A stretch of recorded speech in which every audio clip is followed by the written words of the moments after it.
in the neighboring area in Oregon, of course, the governor's request for disaster relief, the president granted him that right now to deal with this. Right now, Congressman Greg Walden joins us. Congressman, is it your sense that this is getting under control, a long way from under control?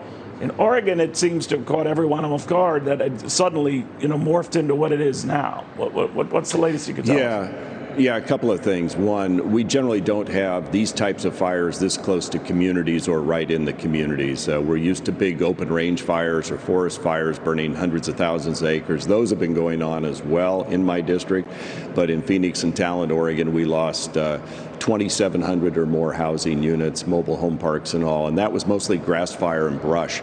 And then up in Shady Cove and around, they've been fighting a fire there. So we've got both. And one of the challenges has been because of the horrible air quality, all of the dense smoke, they couldn't fly the helicopters to continue the firefighting effort, and even the fixed wing had to back off for a while. Yeah, I would imagine. Then all the people who are breathing all that in, right, in the surrounding areas, and I'm talking a wide surrounding area. What's happening on that front, Congressman? Yeah, to put it in perspective, my district alone in Oregon would stretch from the Atlantic Ocean to Ohio. I drove 1,356 miles over the weekend from one end of it to get down to where this fire was, and virtually the entire time we were in hazardous air quality. You couldn't see more than 30 or 50 feet from the road.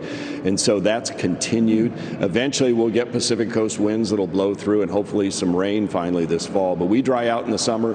We get very, very difficult conditions for fire, and it all happened at once.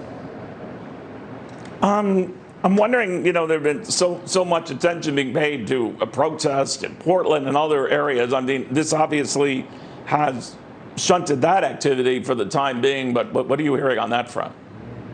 Well, not a lot. I mean, frankly, they've had protests and riots, call them what you want, since the day after Donald Trump's election of presidency in 2016, literally bashing in shop windows and just doing various levels of, some of it legitimate protest, others of it completely lawless rioting. And unfortunately, the city hasn't been able to sort out one from the other, and as a result of not enforcing the laws and shutting down the rioters, the violent ones, it got away from them, and it still is. It's still a mess. It's sad. Portland's a beautiful city, and so I'll tell you, a lot of people in my part of the state. I'm sorry. So even with the fires, Congressman, it's not subsided that, right? Well, I have frankly not paid that close of attention the last few days. My focus has been on helping those who have lost everything, and so I think it has backed off a little bit because it is just well, you can't see, and it's the air quality is literally hazardous. So I think they've even this has even gotten the rioters to back off.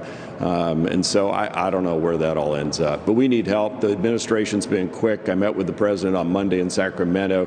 He turned that major disaster relief request within 24 hours. FEMA's been in there doing a great job in partnership with the state. We'd like to see the state of Oregon actually do a little more in southern Oregon, have the governor come down there and take a look and bring her team with her. They control the distribution of all these things the federal government has made available through the FEMA and the Trump administration. And we need help with housing on the ground. They've got the support, they've got the authority, they've got the money. We just need to step up the contact and the communication. All right, sir. Thank you very, very much. Best of luck on that front. Congressman, be well, be safe.